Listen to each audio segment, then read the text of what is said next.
La pluma temblaba entre mis dedos mientras firmaba la última página. Mi firma, aún firme a pesar del leve estremecimiento en mis huesos, se deslizó con suavidad sobre la línea punteada.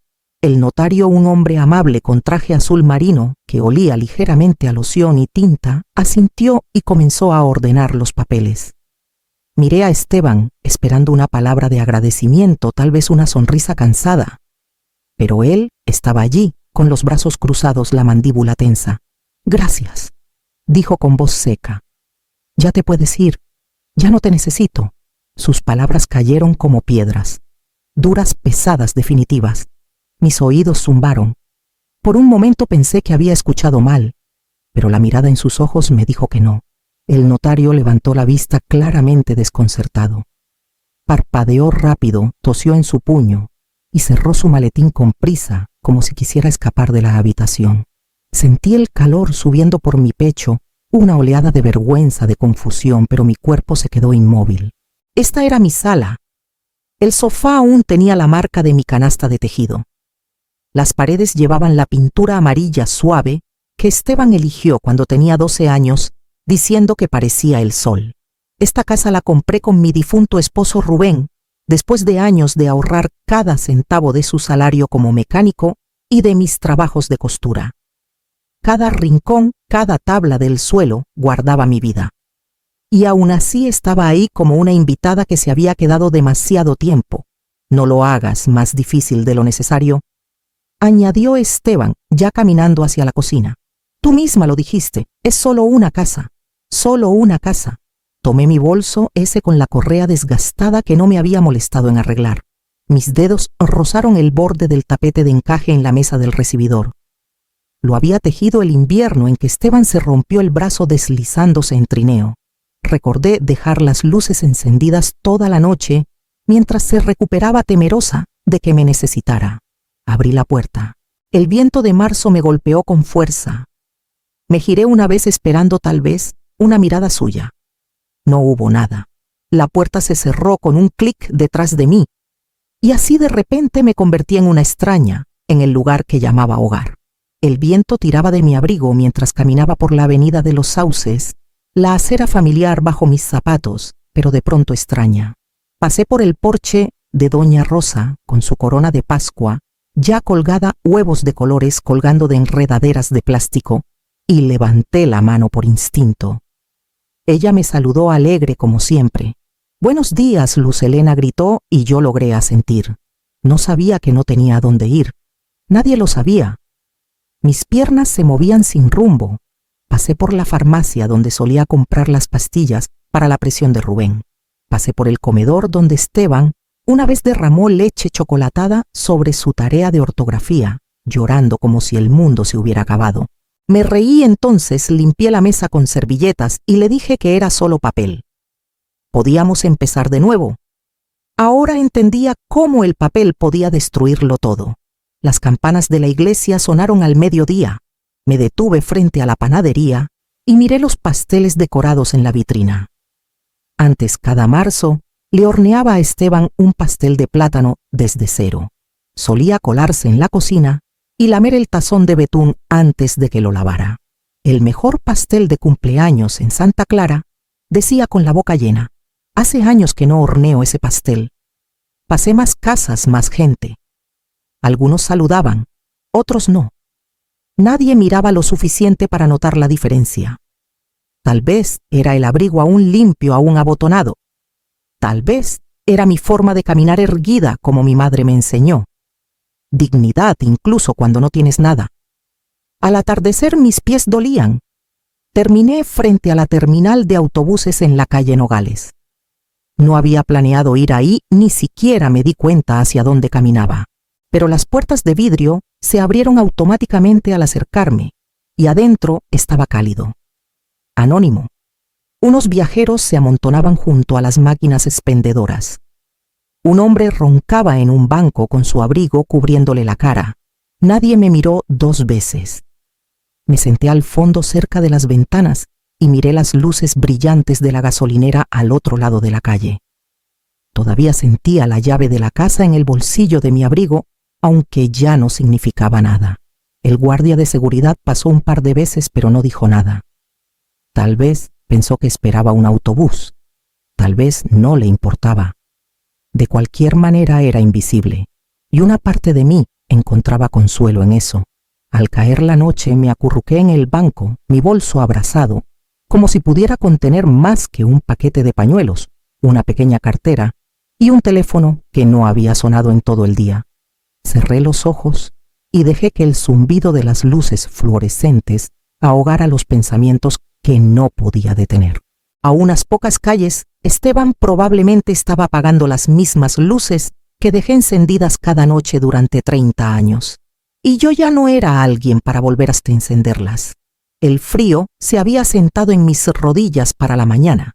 Desperté con el traqueteo de una máquina expendedora siendo reabastecida y el roce del agua de un trapeador en el suelo de baldosas. Mi cuello dolía por la posición incómoda contra el banco. Me senté lentamente frotándome las manos intentando sacudir la neblina de mi mente. No había dormido realmente, solo floté entre sueños mientras la noche zumbaba a mi alrededor. Aún estaba ajustando mi abrigo cuando escuché mi nombre. Abuela, levanté la vista y por un segundo pensé que estaba soñando. Sofía estaba cerca del mostrador de boletos con una mochila colgada en un hombro, las cejas fruncidas por la confusión.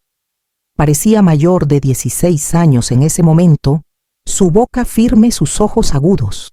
Su mirada me recorrió deteniéndose en mi abrigo arrugado, mis zapatos aún húmedos por la lluvia de la noche anterior. Abuela dijo de nuevo, más suave, ya caminando hacia mí. ¿Qué haces aquí? Abrí la boca, pero no salió nada. Mi garganta se cerró. La vergüenza quemaba en mi pecho. No esperó una respuesta. Se arrodilló a mi lado, tomó mi mano. Sus dedos estaban calientes. «Has estado llorando», dijo en voz baja. «¿Estuviste aquí toda la noche?» Asentía apenas. No podía mirarla a los ojos. «¿Mi papá lo sabe?» No respondí. Ella ya sabía la respuesta.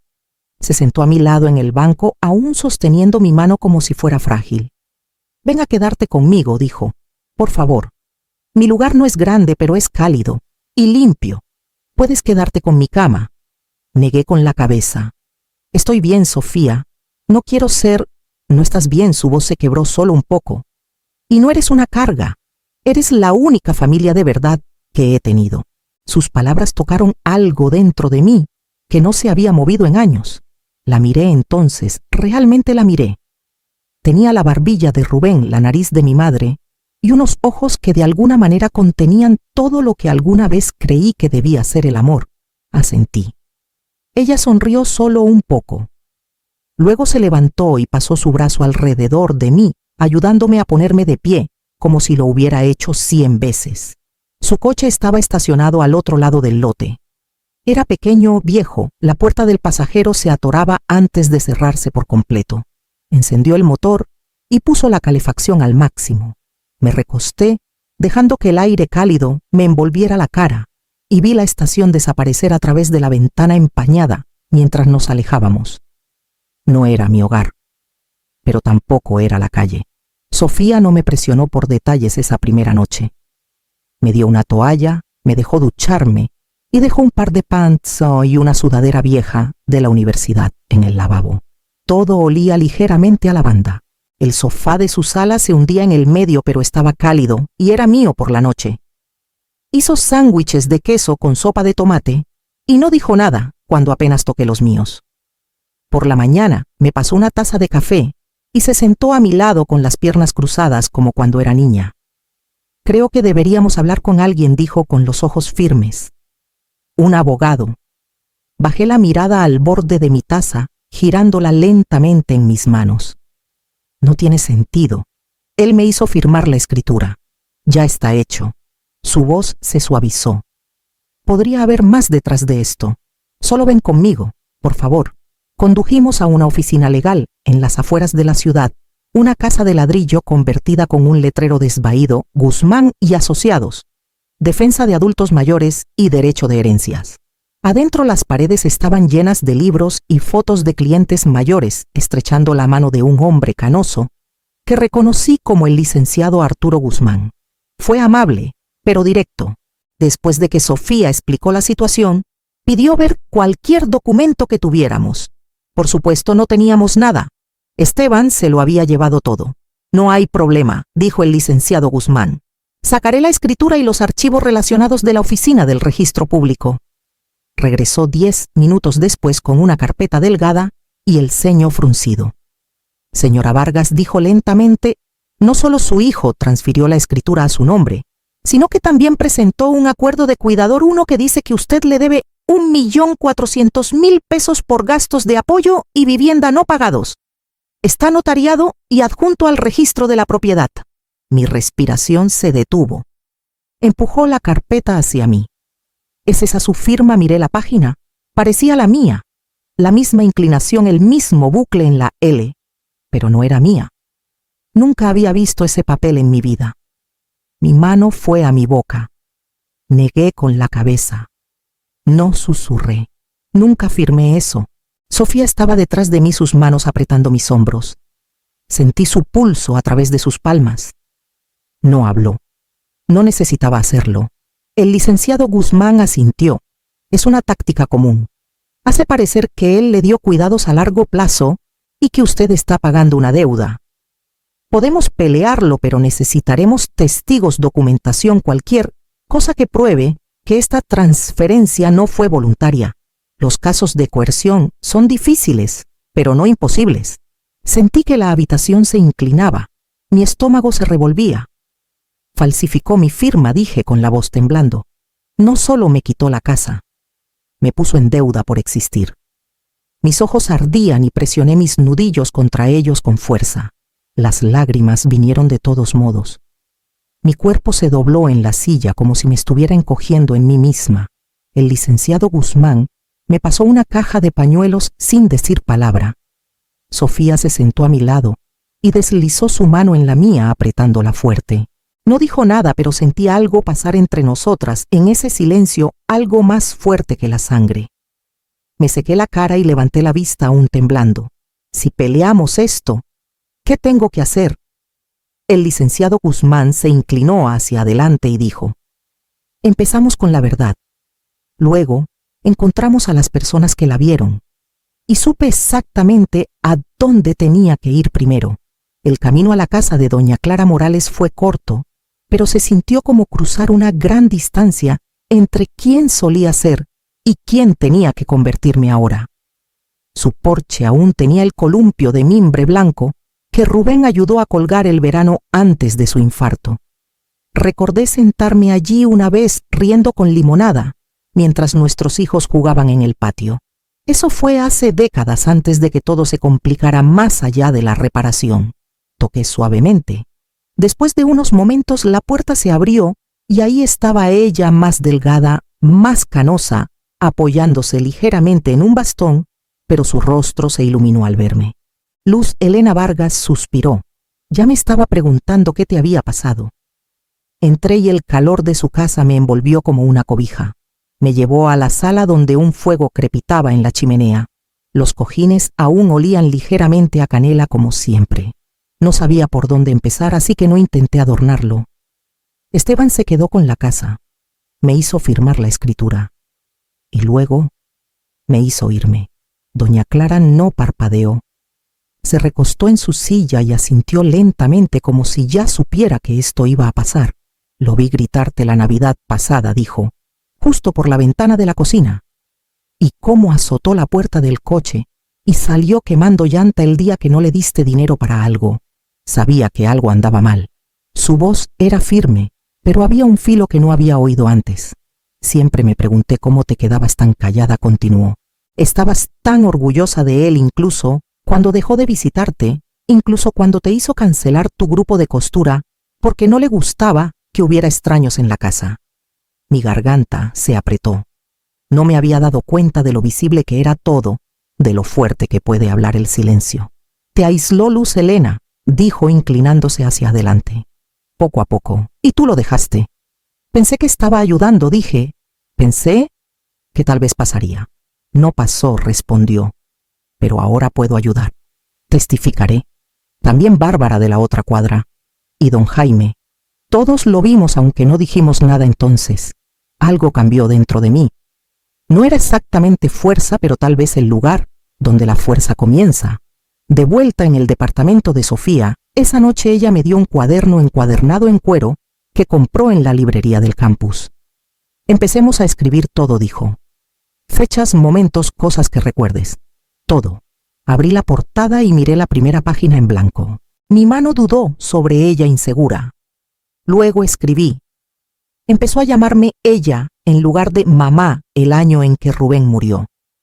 Sofía observó en silencio desde la mesa de la cocina. Seguí escribiendo. Una frase, luego otra. Las palabras venían lentas, pero venían. Para cuando el sol se hundió detrás de los tejados había llenado 3 páginas. Y supe que era hora de decir esas palabras en voz alta. El juzgado olía a papel viejo y a brillantador con aroma a limón. Me senté junto al licenciado Guzmán en la mesa de la demandante con las manos apretadas en mi regazo. Sofía estaba justo detrás de mí, su presencia firme y silenciosa. Sentía sus ojos en mí todo el tiempo como si solo ellos me mantuvieran a flote. Esteban lucía impecable con su traje planchado y zapatos de piel. No me miró ni una vez. Cuando subió al estrado habló con facilidad, como si contara una historia vieja que había ensayado 100 veces. Mi madre siempre ha tenido problemas de control, comenzó con voz suave. Le ha costado dejarme vivir mi propia vida. La casa ella quería que yo me encargara, dijo que confiaba en mí. No forcé nada. Y en cuanto al acuerdo de cuidador, ella fue quien lo propuso. Dijo que era más claro para fines fiscales. Hizo una pausa fingiendo emoción. La he apoyado durante años. Pagué sus cuentas. Nunca lo apreció. Todo este caso es solo un castigo por irme de casa y hacer mi propia vida. El juez asintió garabateando algo en su libreta. Subí al estrado después. Mi garganta se sentía en carne viva antes de hablar. Crié a mi hijo sola después de que murió mi esposo, dije con la voz temblando. Trabajé 2 empleos. Renuncié al sueño, a todo, para que él no tuviera que luchar. Firmé la escritura porque dijo que era solo un trámite para un préstamo. No sabía que estaba firmando mi vida. El licenciado Guzmán me pidió que describiera cómo me trataba Esteban en los últimos años, qué decía, qué controlaba, cómo me aisló de mis amigos, de mí misma. Dejé de invitar gente porque dijo que lo avergonzaba, dije. Me hizo sentir que le debía por cada comida que comía en mi propia cocina. No lloré. Quería hacerlo, pero no lo hice. Luego, doña Clara tomó el estrado. Su bastón golpeaba el suelo mientras subía. Todos lo vimos, le dijo al tribunal. Los gritos. Cómo le daba órdenes como si fuera su sirvienta. Dejó de venir al club de costura y cuando le pregunté por qué solo bajó la mirada. Otros vecinos siguieron Bárbara, don Jaime, incluso el cartero. Poco a poco construyeron una imagen de algo que no sabía que era visible. El juez se retiró por casi 1 hora. Cuando regresó parecía cansado pero seguro. La transferencia de la escritura se mantiene, dijo. Pero el documento de la deuda de cuidador muestra inconsistencias preocupantes. Dadas las pruebas de coerción y las evidencias circunstanciales, ordeno una restitución. El señor Vargas pagará a la señora Vargas el 50% del valor tasado de la casa y cubrirá todos los costos legales. Esteban se quedó inmóvil con el rostro de piedra. No me miró. No miró a Sofía. Tomó su abrigo, asintió una vez a su abogado y salió. No sentí victoria. No exactamente. Pero sentí algo más. Algo cercano al espacio, al aire regresando, a un lugar suficiente para empezar de nuevo. Era justo después del atardecer cuando sonó el golpe. Suave al principio, luego más fuerte, más urgente. Sofía estaba en la biblioteca del campus y yo estaba doblando la última ropa cuando lo escuché. Algo en el ritmo del golpe hizo que mis manos se detuvieran.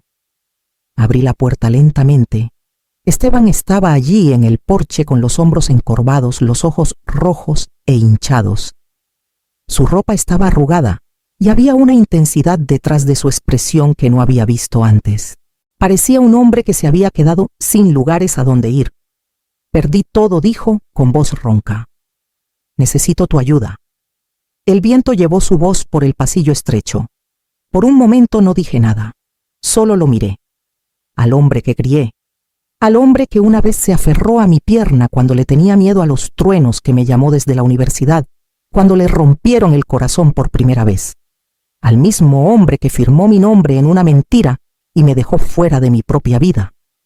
No pensé que llegaría tan lejos, dijo. Pensé, no sé qué pensé. Pensaste que me quedaría callada, dije. Como siempre, sus ojos se llenaron de lágrimas otra vez y miró el tapete de bienvenida como si pudiera encontrar una respuesta en la tela.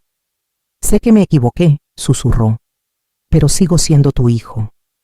Sentí el dolor profundo en mi pecho, pero no lo dejé ver. Me puse más derecha. Me dijiste que no pertenecía, dije. Ahora por fin sí, pero no contigo. Levantó la vista sorprendido. Había algo como pánico en su rostro, pero ya no llegaba donde solía. Ya no. Cerré la puerta con suavidad. No por enojo, por paz.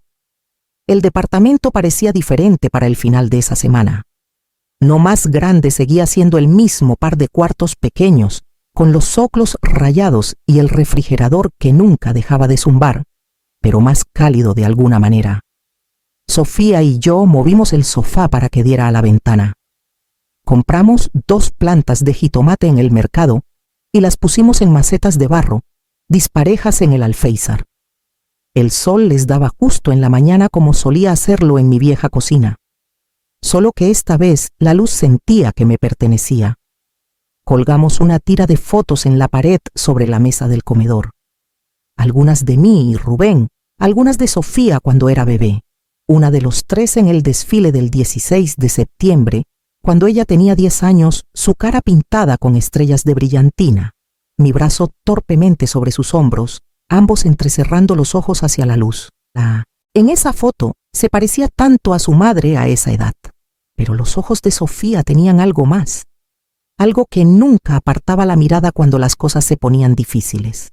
Una noche, mientras ella estudiaba en la barra de la cocina, saqué el cuaderno que me había dado y lo abrí en una página en blanco. Me senté en silencio un rato, solo escuchando el sonido de su pluma golpeando su libro de texto y el leve zumbido del tráfico afuera de la ventana. Luego comencé a escribir. No perdí mi casa. La solté. Lo que conservé fue mi voz. Subrayé esas últimas 3 palabras. Mi voz. Durante la mayor parte de mi vida no sabía que tenía permiso de usarla para mí misma.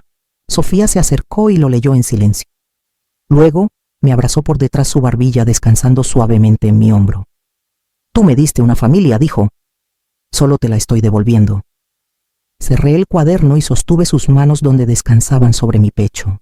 Mi corazón se sentía estable por primera vez en meses, no lleno, no ligero, pero estable. Como si supiera dónde vivía ahora. Más tarde me paré en la ventana viendo cómo la última luz del día caía sobre los tejados. Los jitomates brillaban rojos contra el vidrio como si hubieran esperado a madurar hasta saber que estaban a salvo. Mi reflejo me miraba desde el cristal arrugado, de ojos suaves sin esconderse. Me quedé allí hasta que el sol se hundió bajo la línea de los tejados. Y por primera vez en mucho tiempo no me sentía como alguien esperando ser vista.